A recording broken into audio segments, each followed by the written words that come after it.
Hello everyone, it's your girl Cammy at Large. Welcome back to my channel. Today's video is going to be about addendums and scholarships. I'm just going to combine the two. And we're going to talk about some tips that may help you out, some advice when it comes to those two things. So please like, comment, subscribe, comment down below if you feel like there's any misinformation or anything that I'm not putting in that should be in. I am not an expert. I'll say it again, I am not an expert. And this is just my personal opinion about, the process and some things that help me out too, just knowing.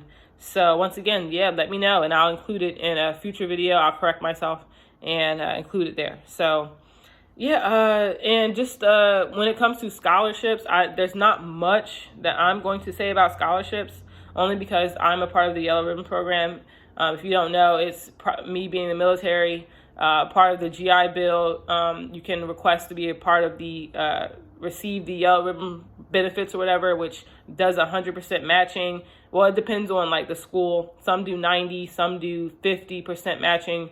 So thankfully my tuition is covered and I didn't have to use any other scholarships, but I do have friends who've used scholarships and I can have them on here and to talk about it. So those of you who weren't in the military can get some help and some tips with that as well. So I'll address those later on. So the first part is going to be about addendums, and I'm just going to address, scholarships at the very end. You can cut it off, whatever you want to do. Let's get right into it. Addendums. Everyone, the scary thing. It's like, I don't know where to start. So I had to do addendums. I had to do 3 of them. And people make mistakes. Mistakes happen. If any of you are in undergrad right now, in high school, and watching this video or whatever, just know whatever you do in undergrad, whatever you do before undergrad, whatever you do in the outside world will affect you. It will affect your law school applications, and it will affect your bar, your admission to the bar. It will affect your bar applications. So, and I say that because recently, we had the board of examiners for the bar or whatever to come and talk to us about integrity and, all that stuff and candor and all that other stuff. So it was pretty much like an informational thing. Just telling us that I don't know how true it is. I don't know how true. If they're able to pull, like they said, able to pull records, do a long and thorough investigation into your background. I don't know how true it is. I don't know. You know what I mean? But then again, it's like you need to exercise. You need to be forthcoming and honest about your experiences, what you've gone through. And many of you who don't know what addendums are, because I knew a lot of people who were just like, what? I never, they're pretty much like something happened that was bad. Basically, it's something bad. You did something bad. You got in trouble. Or maybe your grades weren't right. Maybe you failed a class. And it's pretty much you saying, look, these are my mistakes. Because they're going to see it on your transcript. Or if the school does pull your records from undergrad, they're going to see it. So you need to be forthcoming about that information. So when you do apply to the bar, it's not like you've withheld that information. Because if you do withhold it and they find out about it during your application process for the bar, you will be called in and you have to explain yourself. So just be very, very careful about who you hang around in undergrad, who you hang around before that. I get things happen. And honestly, if something does happen, just be honest about it. You know what I mean? Just be honest. 9 times out of 10, if you're honest about it, you're going to be good. Because that's ultimately who you are trying to be, a lawyer. Lawyers have to be ethical. They have to be honest. And they're not going to give somebody, you know what I mean, like, they're not going to let you into the bar, admit you into the bar if you are, if you have a problem with integrity. You know what I mean? So just think about that. Think about who you're hanging around right now. You know what I mean? Like, think about it, because it could really, really damage how you look on paper. So, like I said, I made 3 addendums, and I'll talk about them. I don't really, I'm open. I'll let you guys know what it was. I had 3 of them. So, after my little spiel. So the first addendum that I made was on my transcripts. I failed a class. A lot of you probably are like, oh, I just failed a class. It's nothing. You know what I mean? It may be something to the school that you're going to. And I wasn't playing. I didn't want to gamble, you know what I mean, on that chance. So literally just a paragraph about, I retook the class and I got a B in the class. So literally a paragraph. In this semester, between this semester, I failed a class. However, I retook the class and got a B in that class. Make sure you take responsibility for everything you write in your addendums. Do not try to blame it on something else. It is what it is. Do not try to blame it on something else. They will not. That's a big no-no. Yeah, so make sure you take responsibility in your addendums. I fully take responsibility for my actions. I was going through a lot at the time, but I am fully aware that it is my fault and blah, blah, blah, blah, blah. Literally a paragraph long. Addendum 1. My second addendum which was pretty stupid. I set off the fire alarm in the building, which I probably didn't have to make an addendum about that, but it's on my record. And I'll talk about the whole record thing after I list all these. So I pulled the fire alarm, and I was flat ironing my hair, and it set the fire alarm off. It was like, I forget, it might have been like 10 o'clock at night or something. And it set the fire alarm off. If many of you lived in dorms or whatever, you'll know that the whole building has to leave or whatever. So I got written up for that, even though the RA at the time was like, oh, don't worry, it's fine. They still ripped me up, and it went on my record. So now the third one, which is the one that I'm not really proud of, and I actually have to, that's the one I really had to make if there's any of these that I really had to make an addendum about, it's this one. So I got written up for vandalism, in undergrad. I was really, and it was my birthday, and I want to say I was drinking a little bit, and I tore down some decorations, like some Christmas decorations, like the little loops that they have, there was like a little string. It was like all down the hallway. And I was like on my way to my room. It was my birthday, and my friends had taken me out, and I was on my way to my room, and I knocked down a bunch of those decorations by accident. It wasn't even on purpose, but it was so much decorations I had knocked down because I was falling all over the place.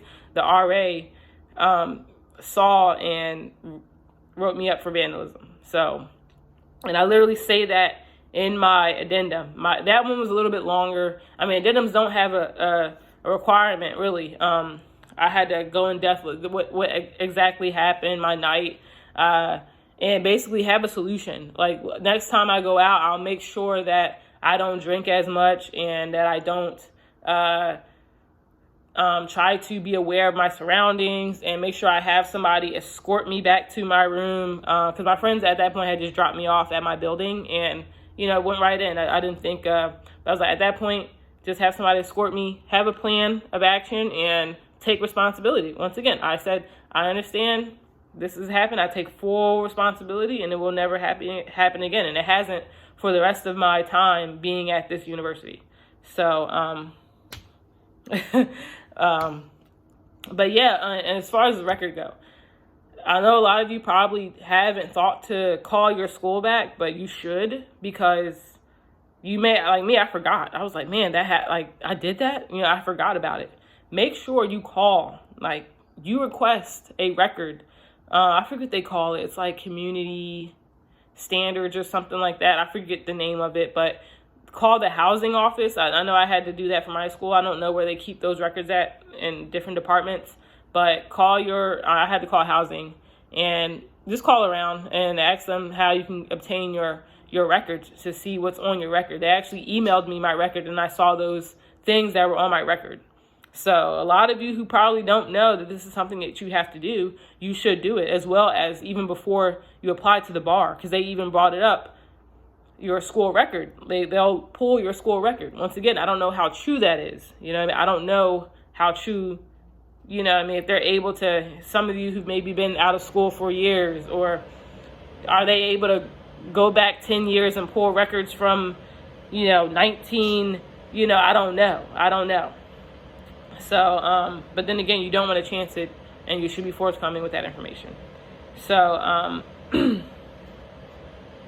and another, like, even now I'm finding out that I have to go back. If any of you are in law school right now, I have to go back and make changes to my application.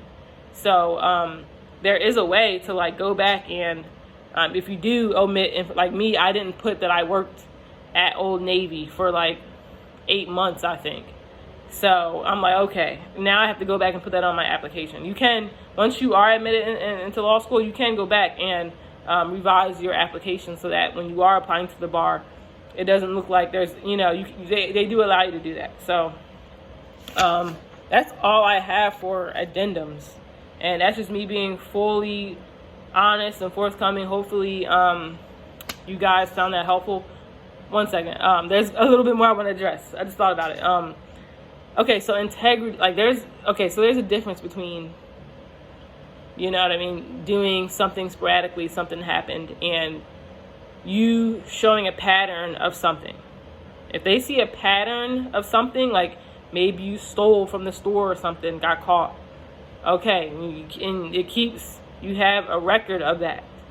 That's going to put, like, that's not good at all. So, and that's something they specifically talked about when they came, the Board of Examiners came, like they see a pattern of something, then it's going to be hard, Not saying it's going to get denied outright, but just know if you continue, if this pattern continues, they're going to think that why would we, They have reason to believe that why would we give you this? Why would we let you in our group if you can't control your actions, So be aware for patterns. If you have a pattern of doing something, you need to stop that pattern, vow to never do it again, whatever it is. And also integrity issues. If you cheated on an exam, that's a big no-no. That's a big thing with integrity. Undergrad, maybe you as I was looking at a forum, one of the forums that they had, one of these law school forums, and one girl she I guess got not caught. Somebody helped her. A friend of hers helped her make a paper, but the friend had the same exact things that she had in her paper, and she just said that her friend was just helping her, so she didn't think anything wrong of it, So, but the teacher was like, no, the teacher wasn't having it. So in her application, she had, like 3.8 GPA, had a really good LSAT score, but her applications kept getting denied. And they asked her like about her addendums, and she said it. And in her addendum, she said that she didn't say it, but she posted her addendum that she wrote. And in there, she didn't even apologize. She didn't take responsibility for her actions. She was just saying that the teacher was wrong for doing that, and it was the teacher's fault. She never should have did this, and that. So you can imagine, you can guess why her applications keep getting denied.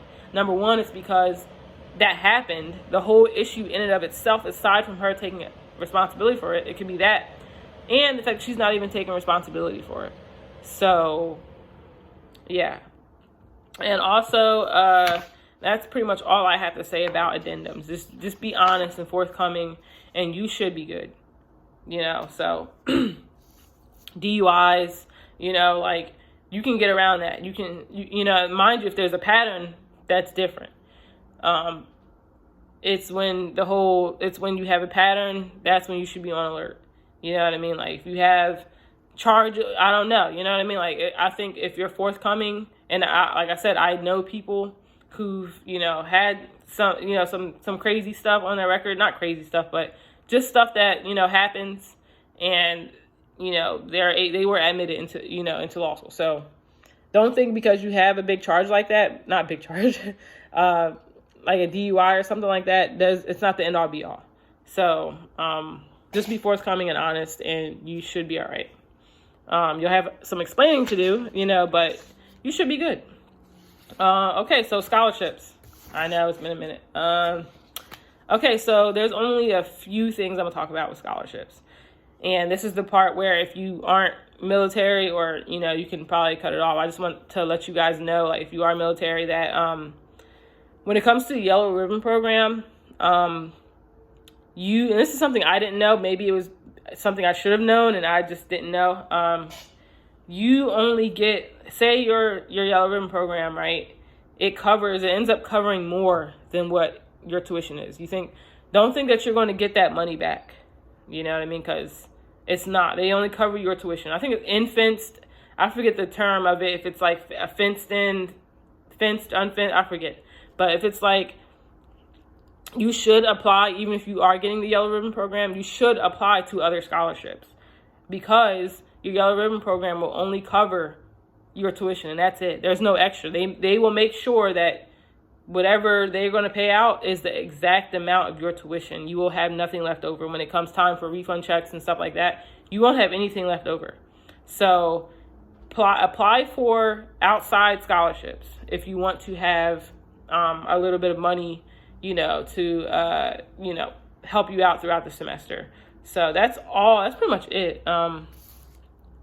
That's all I have to say is that just that tidbit. So this wraps up my series of law school application tips.